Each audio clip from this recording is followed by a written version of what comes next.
Безнең тарихта мөхәббәтле пардар бик күп ул. Ләйлә белән Мәҗнүн, Таһир һәм Зөһрә. Ә хәзер инде был яланы яшьләрдә дәвам итә. Зилия Бәхтиева һәм Айгиз Хановты парлап сәхнәгә сакырабыз. Илмир Хаматшин шигыре, Мөфтәдин Гыйләжев көе, парлы язмыш. Айгиз Ханов, Зилия Бәхтиева.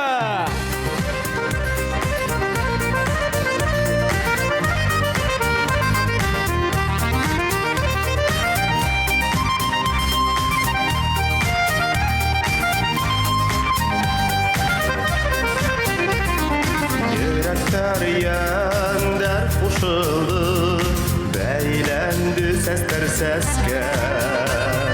Barlı qırmış, udedi dol, gül baksalağı səskə.